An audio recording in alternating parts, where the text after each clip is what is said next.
নমস্কার বন্ধুরা, নিবেদিতা রান্নাঘরে সবাইকে স্বাগত।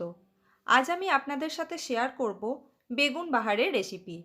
শীতকাল তো এসেই গেল, আর শীত মানে নানা রকম সবজির সমাহার। গরম ভাতের সাথে এই বেগুন বাহারের রেসিপি অসাধারণ লাগে। এটা আপনারা ডিনারে রুটির সাথেও সার্ভ করতে পারেন।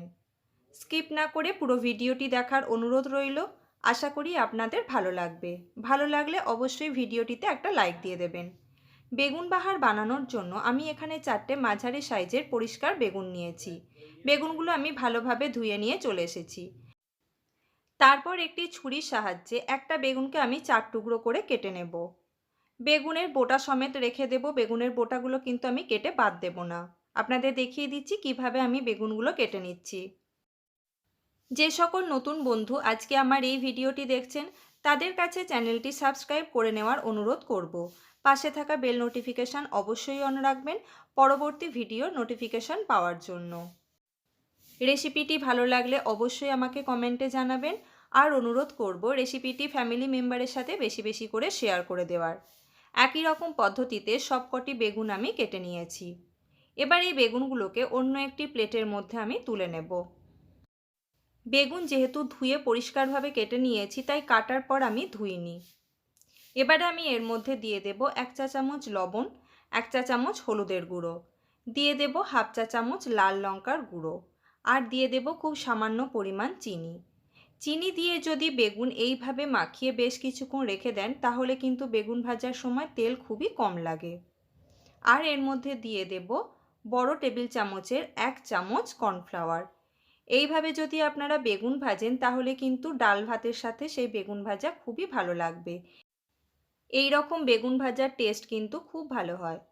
মেখে নেওয়া হয়ে গেছে। এইভাবে আমি রেখে দেব 10 মিনিট।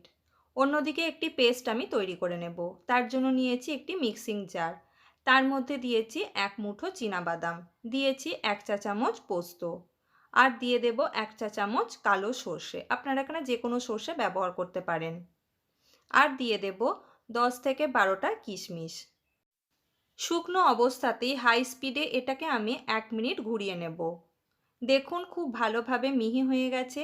এবারে আমি দিয়ে দেব 1 ইঞ্চি আদা। আদাগুলোকে আমি ছোট ছোট টুকরো করে কেটে নিয়েছি। দিয়েছি স্বাদ অনুযায়ী কাঁচা লঙ্কা। আপনারা যদি ঝাল বেশি পছন্দ করেন, তাহলে এখানে লঙ্কার পরিমাণ বাড়িয়ে দিতে পারবেন। আর দিয়েছি খুব সামান্য পরিমাণ জল। খুব মিহি একটা পেস্ট আমি তৈরি করে নিয়েছি। এই পেস্টটা থেকে কিন্তু বেশ সুন্দর একটা স্মেল আসছে। এবারে আমি গ্যাসের ওপর একটি কড়াই গরম হতে বসিয়ে দিয়েছি। কড়াই ভালোভাবে গরম হয়ে গেছে। তার মধ্যে দিয়েছি 2 টেবিল চামচ সর্ষের তেল। তেলও খুব ভালোভাবে গরম হয়ে গেছে। গ্যাসের ফ্লেম করে দিয়েছি মিডিয়ামে। তারপর ওই বেগুনের টুকরোগুলো একটা একটা করে ওই তেলের মধ্যে আমি দিয়ে দেব। একসাথে সবগুলো দেব না, যতগুলো কড়াইয়ের মধ্যে ধরবে ততগুলো বেগুন আমি কড়াইয়ের মধ্যে দিয়ে এপিট ওপিট করে লাল লাল করে ভেজে নিয়েছি।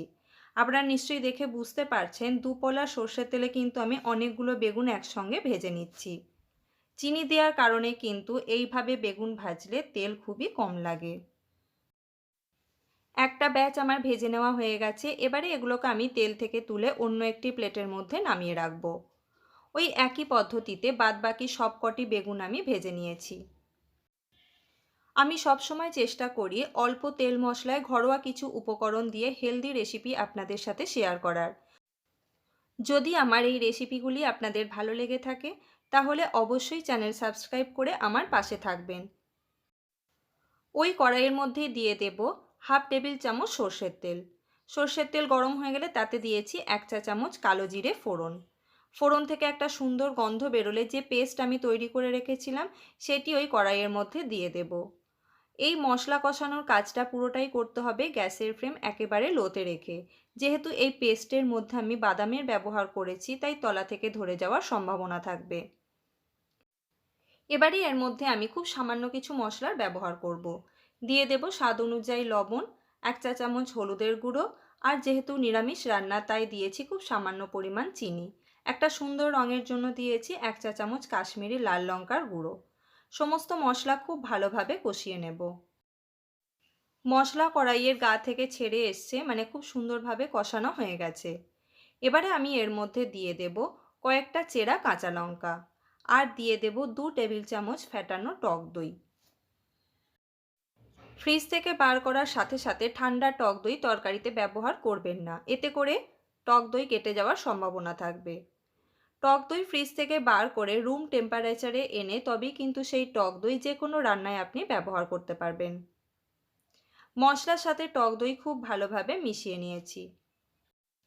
এই রকমই ঘরোয়া রেসিপি পাওয়ার জন্য অবশ্যই আমাকে কমেন্টে জানাবেন, আমি সেই রেসিপি আপনাদের সাথে শেয়ার করার চেষ্টা করব।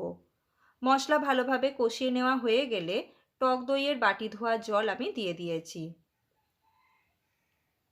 ঝোল খুব ভালোভাবে ফুটে উঠেছে, এবারে আমি ভেজে রাখা বেগুনগুলো দিয়ে দেব। বেগুন যেহেতু খুব নরম সবজি, তাই একে সেদ্ধ করার বিশেষ প্রয়োজন নেই, যেহেতু আগে থেকে ভাজা আছে। তাই গ্যাসের ফ্লেম হাইতে রেখে মিনিট 3-4 সময় আমি এটাকে খুব ভালোভাবে ফুটিয়ে নেব। গ্রেভি খুব ভালোভাবে সেট হয়ে গেছে এবং বেগুন বাহারও আমাদের সম্পূর্ণ তৈরি। রেসিপিটি কেমন লাগলো অবশ্যই আমাকে কমেন্টে জানাবেন। এবারে আমি ওপর থেকে ছড়িয়ে দেব কিছুটা পরিমাণ ধনেপাতা কুচি, আর দিয়ে দেব 1 টেবিল চামচ কাঁচা সর্ষের তেল। এবারে আমি গ্যাসের ফ্লেম অফ করে স্ট্যান্ডিং টাইমে রেখে দেব 2 থেকে 3 মিনিটের জন্য। Thanks for watching.